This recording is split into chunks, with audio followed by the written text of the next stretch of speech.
जय माता की दोस्तों। तुलसी विवाह कार्तिक मास की एकादशी को, जो देवी उठानी एकादशी होती है, उसको संपन्न कराया जाता है। तुलसी जी का विवाह शालिग्राम जी के साथ संपन्न किया जाता है और इस दिन हम उनके विवाह को, जैसे एक सभी कन्या का विवाह करते हैं, जैसे लड़की का विवाह होता है, इस तरह से हम तुलसी जी और शालिग्राम जी का विवाह करते हैं। तो उसकी तुलसी माता की पूजा करते हैं और तुलसी जी का विवाह संपन्न करते हैं। तो तुलसी विवाह में हमें कौन कौन सी सामग्री चाहिए, तो तुलसी विवाह में ये मैंने यहाँ पर सारी सामग्री ले ली है। अब मैं बताऊंगी आपको कि आप तुलसी विवाह में कौन कौन सी सामग्री ले सकते हैं। तो ये हमने एक नारियल लिया है। नारियल आप पानी वाला ही ले और नारियल ले लें और इसमें हम देसी घी, चंदन, रोली, कपूर, हल्दी आपको खास तौर पर लेनी है, क्योंकि तुलसी माता जी का विवाह है और तुलसी जी को हल्दी, जैसे लड़की को हल्दी लगती है, ऐसी तुलसी माता जी को हल्दी लगती है, इसलिए तुलसी जी के लिए हल्दी लेना ना भूलें। और ये हमने यहाँ पर हल्दी की गांठ और इसमें हमने इलायची और सुपारी ले ली है। आप यहाँ पे चांदी का सिक्का या आप यहाँ पे एक कॉइन जो 1 रुपया आता है वो सिक्का भी आप ले सकते हैं। इसके बाद आप यहाँ पर सफ़ेद तिल लेना ना भूलें, क्योंकि एकादशी है, देव उठानी एकादशी है और एकादशी के दिन हम चावल इस्तेमाल नहीं करते, तो इसलिए आप सफ़ेद तिल का इस्तेमाल कर सकते हैं। और हवन के लिए हमें यहाँ पर हमने सामग्री ले ली है, क्योंकि तुलसी जी का विवाह है और तुलसी जी के विवाह में हवन, जैसे लड़की की शादी होती है, हवन फेरों के वक्त हवन सामग्री में हमने यहाँ पर आम की लकड़ी ली है। आप गाय के जो गोबर के उपले हैं आप वे भी ले सकते हैं, परंतु मेरे पास यहाँ पर आम की लकड़ी थी और सूखी लकड़ी ले आप हवन के लिए, ऐसे आप हवन की लकड़ी ले सकते हैं। और हवन के लिए मैंने सामग्री ली है और शुद्ध देसी घी लिया है। इसके बाद आप कलावा ले लें। कलावा हमें इस तुलसी विवाह में जरूर खास तौर पर चाहिए। और आप 4-5 जनेऊ ले लें, क्योंकि जनेऊ सभी भगवान को अर्पित किए जाते हैं। इसके बाद आपको यहाँ पर परफ्यूम यानी इत्र जरूर लेना चाहिए, क्योंकि तुलसी जी का विवाह है, तुलसी जी को हम दुल्हन की तरह सजाएंगे, तो उनको परफ्यूम पूरे 16 श्रृंगार के साथ हम उनका विवाह संपन्न करेंगे। इसके बाद आप एक सूखा नारियल जरूर ले हवन में अर्पित करने के लिए। और जो भी आपके पास मेवा है, जितनी भी मेवा है, एक बादाम, काजू, पिस्ते, इन्हें मिलाकर आप 5 मेवा कर सकते हैं। तो इस तरह से आप 5 मेवा कर ले।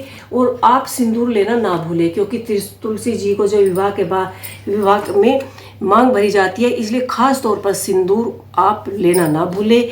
तो ये हमारी कुछ पूजा सामग्री थी। इसके बाद हमने यहाँ पर तुलसी जी का गमला लिया है। जब तुलसी जी का विवाह होगा हम मंडप लगाएंगे और बाकी की सामग्री हम जब भी आपको बताएंगे कि तैयारी कैसे करनी है। ये हमने यहाँ पर स्टील का लोटा लिया है, क्योंकि जो हम कलश स्थापित करेंगे वह हम स्टील के, तांबे के, पीतल के लोटे पर ही करेंगे। तो आपके पास जो भी लोटा हो आप उसे ले सकते हैं। इसके बाद आप खील पताशे लेना ना भूलें, क्योंकि जब लड़की विदा होती है तो उसके हाथ में खील दी जाती है और वैसे ऐसे छोड़ के जाती है दरवाजे तक, उसे माँ अपने पल्लू में लेते। इस तरह से चावल हम इस्तेमाल नहीं कर सकते, तो आप खील का इस्तेमाल कर सकते हैं। और हवन होगा तो हवन में पूजा प्रसाद में पताशों की अधिक आवश्यकता पड़ेगी। इसके बाद आप कलश पर आप आम के पत्ते भी ले सकते हैं। यहाँ मैंने अशोक के पत्ते लिए, आप अशोक के पत्ते भी ले सकते हैं। अभी मुझे फूल नहीं मिले थे तो मैंने अभी यहाँ पर पीले फूल ही लिए हैं। आप और भी गेंदे के, गुलाब के इसमें फूल अपनी सामग्री में ले सकते हैं।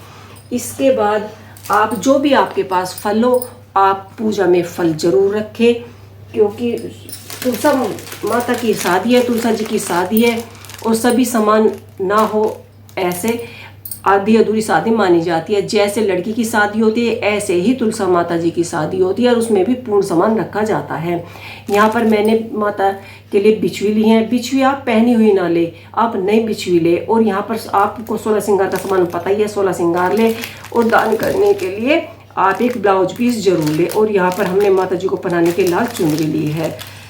इसके बाद हम यहाँ पर माता जी के, यहाँ पर हमने एक लाल चुनरी ली है तुलसा माता जी को पहनाने के लिए। और ये हमने यहाँ पर शालिग्राम जी को पहनाने के लिए वस्त्र लिया है, क्योंकि उनको नए वस्त्र पहनाए जाते हैं। और एक चुन्नी ली है हमने तुलसा माता जी और शालिग्राम जी का गठबंधन करने के लिए। तो इसलिए आप यहाँ पर 3 चुन्नी ले और शालिग्राम जी के लिए आप पीला ही वस्त्र ले। तो यहाँ पर हमने पीला ही वस्त्र लिया है। इसके बाद तुलसी जी विवाह है, तो उसमें आप भोग प्रसाद, मिठाइयाँ, बहुत सारी चीज़ें बनाई जाती है। फिलहाल हमने यहाँ पर भोग के लिए पूरी ही बनाई है और मीठे में हलवा, मिठाइयाँ बनाई है। इसके बाद आप तुलसी जी के लिए वरमाला, तो आप सभी जानते हैं, वरमाला हमने शालिग्राम जी के लिए हमने ये बाजार से 2 वरमाला मंगाई है। आप चाहें तो गेंदे के फूल से भी तुलसी जी माता के लिए वरमाला बना सकते हैं और उनकी शादी के लिए आप घर पर ही वरमाला बना सकते हैं। वैसे मैं घर पर भी बनाऊंगी, परंतु मैंने अभी फ़िलहाल मार्केट से ये मंगा ली है। और कन्यादान करने के लिए आप कन्यादान करना ना भूलें और उसके लिए आपको जो भी आप पर बन पड़े आप वह कन्यादान में ज़रूर रखें। तो ये सब सामग्री जो मैंने आपको बताई है, ये है तुलसी विवाह की सामग्री। आप ये सामग्री सभी आप लिख सकते हैं या आप वीडियो देखकर भी इसे इकट्ठा कर सकते हैं और तुलसी विवाह की पूरी तैयारी कर सकते हैं। अब हम आपको अगली वीडियो में, जिसमें तुलसी विवाह की हम तैयारी करेंगे, तुलसी विवाह कराएंगे, उसमें हम सब आपको ये सब कुछ और आगे बताएंगे। तो फिलहाल इस वीडियो में इतना ही। अगर आपको मेरी वीडियो पसंद आई हो तो मेरी वीडियो को लाइक करें, शेयर करें, कमेंट करें और मेरे चैनल को सब्सक्राइब करना ना भूलें।